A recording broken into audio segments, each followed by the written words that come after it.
This November, as a further selection of lots from the Liam O'Keeffe Iudi collection, we have a number of Patrick Scott works for sale.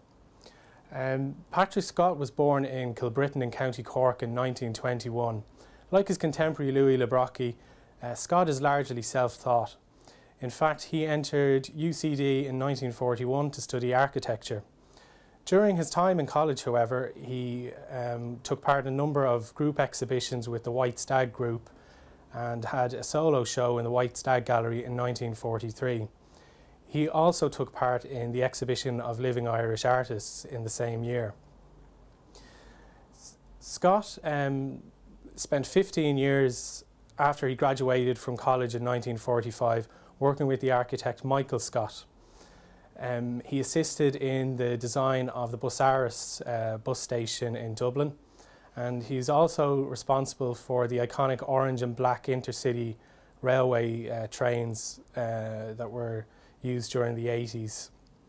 It was around 1960 that Scott decided to give up architecture altogether and focus on art. This was as critical attention on his work grew and he became more and more popular. And this culminated in being awarded the National Guggenheim Award in 1960. He also represented Ireland in the Venice Biennale of the same year.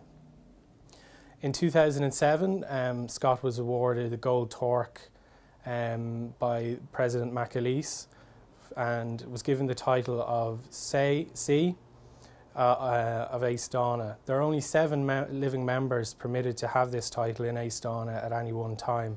So along with people like Seamus Heaney and Camille Souter, Brian Friel, Patrick Scott currently holds this title.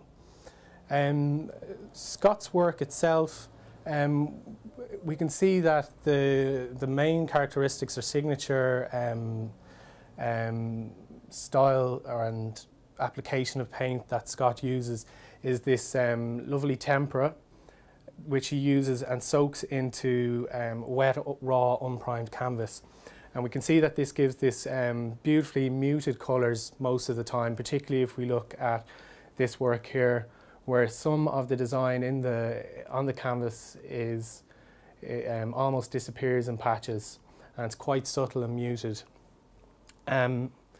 Scott also around 1960 began to incorporate gold leaf into his paintings, and this has really become one of his signature styles, this application of gold leaf on the canvas. A lot of commentators draw the parallel between Zen Buddhism and Scott's work, and there certainly is a meditative quality to his work. However, Scott himself claims that his work is primarily influenced by the Japanese flag. Some of the highlights from Scott's work from the Iudi collection include this work here, which is titled Gold Painting with Blue Circle and Green. We also have Lot 96, which is Fuji After the Rain, which is slightly more unusual compared to the other Scott works we have in this sale, in that it's not abstract, and we can see a mountain here in the centre and this Japanese structure. It's almost like a door or a window which leads the eye out to the landscape in the background. We also have another example of his work, which is Gold Painting. It's lot 111. And you can see again this use of tempera, which he's used to soak into the canvas. It's very, very subtle and very muted and almost imperceptible to the eye. You have to really get up closely to see it. And we also see his signature use of gold leaf in this simple square here. It's also often noted about Scott's work that his training in architecture comes through, because we see that he tends to use very simple geometric shapes throughout his work, and we can see this in gold painting here, or indeed in the gold painting with blue circle and green. They're very geometric, and the composition is made up of very simple geometric shapes. Also, we have another quite unusual lot by Scott. It's called Gold Diptych. It's lot 98, and it's a screen. It folds in two and is a screen used for undressing.